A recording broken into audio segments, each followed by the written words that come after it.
জীবনের কি খুব কষ্টকর পরিস্থিতির মধ্য দিয়ে যাচ্ছেন? কোনোভাবেই বের হওয়ার পথ খুঁজে পাচ্ছেন না? দুনিয়াবী জীবনে আমাদের অনেক রকম কষ্ট, বালা, মুসিবত, পরীক্ষায় ফেল করা, চাকরি হারানো, সম্পর্কের ভাঙন, ব্যবসায় লস, এরকম আরও অনেক রকম পরীক্ষা আসতে পারে। এরকম কঠিন পরিস্থিতিতে প্রিয় ভাই এবং বোন, আপনি হতাশ হবেন না।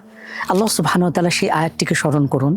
আল্লাহ তাআলা ইরশাদ করছেন, ইন্না মাআল উসরি ইউসরা, নিশ্চয়ই কষ্টের সাথেই রয়েছে স্বস্তি। আল্লাহ সুবহানাহু ওয়া তাআলা এখানে সাথে শব্দ ব্যবহার করেছেন, মা বলেছেন, অর্থাৎ পরে নয়, পাশেই, দূরে নয়, খুব কাছে। সুতরাং আমাদেরকে এটা মন থেকে বিশ্বাস করতে হবে। আপনি যত কঠিন পরিস্থিতির মধ্য দিয়ে যান না কেন, আপনি স্মরণ রাখুন আল্লাহ সুবহানাহু ওয়া তাআলা আপনার জন্য নিশ্চয়ই স্বস্তি রেখেছেন। এবং এটা আমরা অনেক ক্ষেত্রে হয়তো বুঝতে পারি না, আমাদের অনুভব করা উচিত। এবং আল্লাহ সুবহানাহু ওয়া তাআলা ইরশাদ করেছেন, ওয়ামা ইয়াত্তাকিল্লাহা ইয়াজআল লাহু মাখরাজা, যে ব্যক্তি আল্লাহ সুবহানাহু ওয়া তাআলার উপর তাওয়াক্কুল করবে, তার প্রতি ভরসা করবে, তার প্রতি তাকওয়া রাখবে, ক্ষুধাভীতি লালন করবে, আল্লাহ সুবহানাহু ওয়া তাআলা তার জন্য কোনো না কোনো পথ বের করে দেবেন। এবং আল্লাহ সুবহানাহু ওয়া তাআলা সবরকারীকে ভালোবাসেন। তাই প্রিয় ভাই এবং বোন, কোনো হতাশা নয়। আপনি আজকে থেকে যে কোনো কঠিন পরিস্থিতিতে আল্লাহ সুবহানাহু ওয়া তাআলার এই আয়াতটিকে স্মরণ করুন।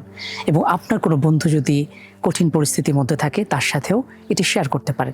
কোরআন কারিমের মাসে থাকুন কোরআনের সাথে, কোরআন কারিমের সাথেই জীবন বদলে ফেলুন। আল্লাহ সুবহানাহু ওয়া তাআলা আমাদেরকে সেই তৌফিক দান করুন। জাযাকুমুল্লাহ খাইর। ওয়াসসালামু আলাইকুম ওয়া রাহমাতুল্লাহি ওয়া বারাকাতুহু।